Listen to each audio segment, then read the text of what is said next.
How you doing today?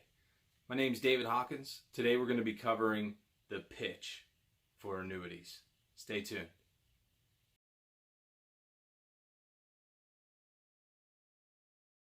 Okay, so you've gone through the client intake form. You found that there's an opportunity for money. You've helped them with the mortgage protection application or final expense application. Now what, right? As you learned in previous videos, now's the time to bring the money back up. And what we typically do in this situation is we start to ask very detailed questions about the funds. The first question that I'm always going to ask is kind of a statement in a way, but still a question. Next goes along the lines of this. Mr. and Mrs. Client, I wanted to bring this back up because I've had a lot of clients ask me questions about these accounts. The 401k that you mentioned that you have. Were you happy with what's been going on in that account? Or is there anything that you would change? Or even when's the last time that somebody reviewed this account with you? Typically their response is going to lead in and let me know if I have an opportunity or not. At this stage, you've already gained the client's trust. So they should be open and honest with you whenever they're talking about this situation. Usually they'll say, yeah, it's been there for a while. I haven't really paid much attention to it. But now that I am getting close to retirement, I am somewhat concerned. It's been a while since somebody's reviewed this. And I'm going to continue to ask questions in this phase to discover if we have an opportunity. Some of the questions that I'm going to ask are going to be, what made you set the account up this way? Was it a workplace benefit? Did somebody direct you to do this? And let them answer that question. That'll give me a little bit of detail as to what their thinking was the first time that they've set up their current account. This will also let me know, is there something that they would change to make better about their current situation? Maybe they're tired or worried about losing money in the marketplace and they don't want to be in the market anymore. Maybe they're at that right age where they want to convert it into income and nobody's talked to them about it yet. So there's a lot of possibilities that could come out on the table whenever you're asking the right questions. I'm going to ask a very important one, which is, what are your goals with this money? Again, it's pretty simple.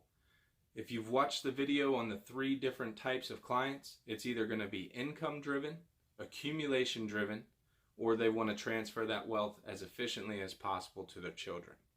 This is when you're going to identify what type of client you might have a potential with here. Usually I'm going to go over those 3 and say, if you are in the position where you want to convert it to income, or you want to grow the money and continue, you might take income in the future, but maybe just not yet, or you want to transfer this wealth. If you had to prioritize that as far as number 1 through 3, what's most important to you now and what you foresee in the future, tell me what that would be. And at this stage, usually that client's going to reaffirm the fact that they're either an income client, a wealth accumulation client, or a wealth transfer client. Do you have any fears or worry about the money where it currently is? This is a great question to ask to really get a response of emotion about what's going on in their current situation. Some clients are deathly afraid to lose that money, especially if they're very near retirement. So that's a great question to ask. What are your current fees? A lot of people don't even know that there are fees associated with their accounts, especially in these IRAs, these managed funds. When they're in that type of situation, don't be surprised to find fees that range from 1% up to 5%.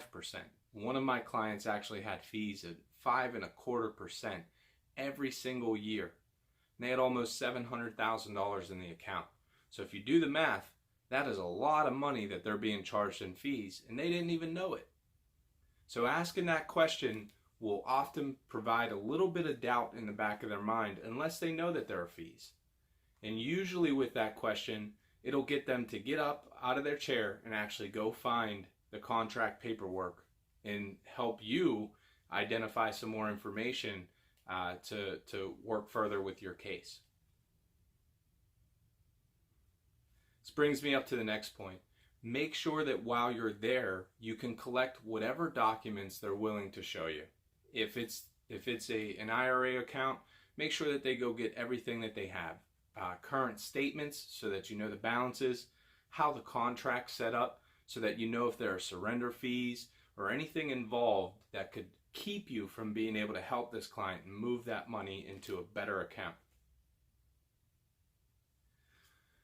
The last portion is a value statement, basically. It's a question. And what you're going to say is, Mr. and Mrs. Client, if we could blank, blank, blank, those blanks are going to be whatever their need is, whatever that value that you can bring to the table.